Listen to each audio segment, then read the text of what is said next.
Amina Lawal is a poor young woman of about 32 years old, not educated, cannot read, cannot write, from a very remote village called Kurami, from a small, very tiny room made with mold, with a thatch roof, with no idea at all of what the world is all about. Indeed, what Nigeria is all about.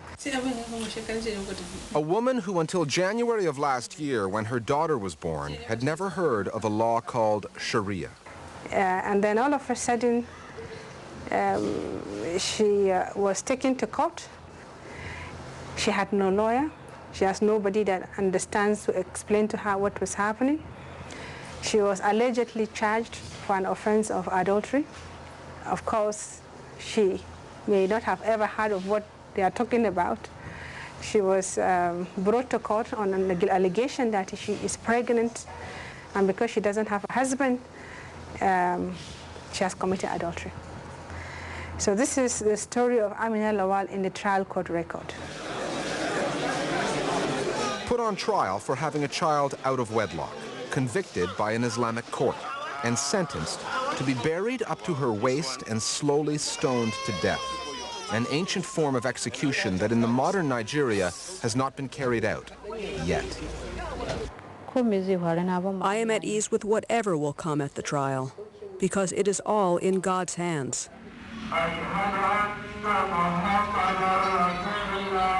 Amina Lawal comes from the mostly Muslim state of Katsina in northern Nigeria. 2 years ago, Katsina established Sharia law, the strict interpretation of Islamic justice.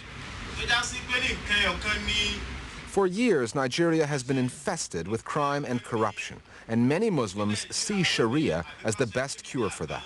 Sharia is a divine law. Sharia is the way of life of any Muslim. All these crimes I see, armed robbery, theft, that is stealing, these fornications, so many things, drinking, alcohol and other things, cheating, it will be considerably reduced in the country.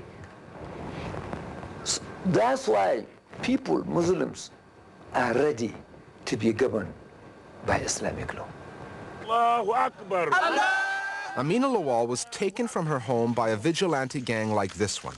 They are called the Hizbah and are to Nigeria what the Revolutionary Guards are to Iran. Lawal was convicted of having sex and bearing a child outside marriage. The all-male court ruled the child's father could not be charged unless at least 4 witnesses testified they saw him having sex with Lawal. Lawal was convicted because in her case, the court said, it had proof. She was pregnant. Sharia came into effect across northern Nigeria just after the country's military rulers gave up power and held elections.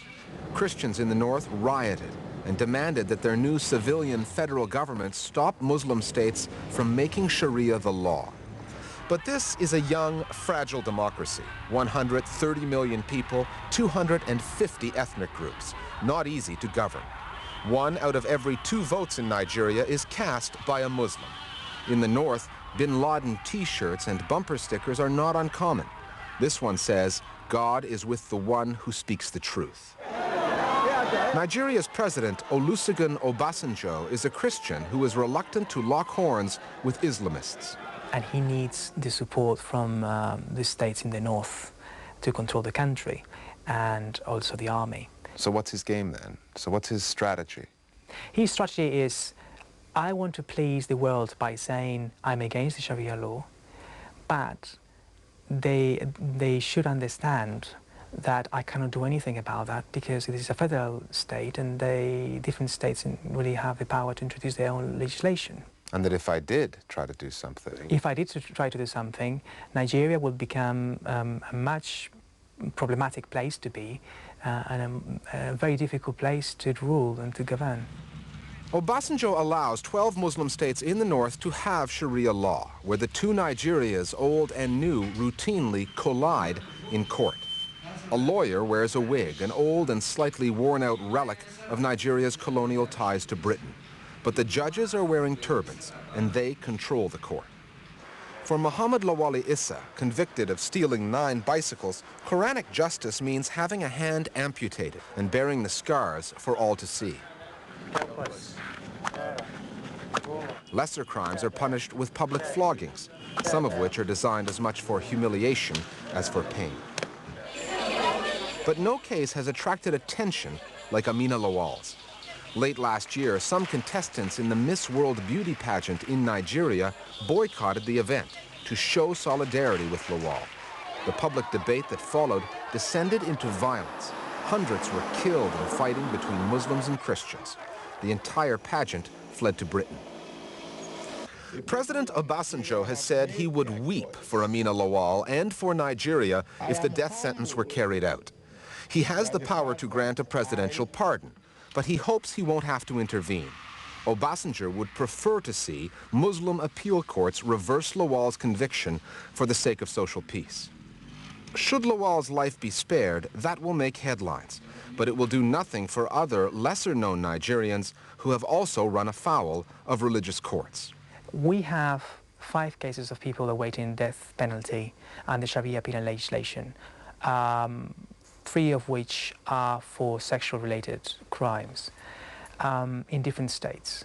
So many people that have been sentenced to amputation or flogging without legal representation in little villages where there's no information that we can really get hold on and really do something about.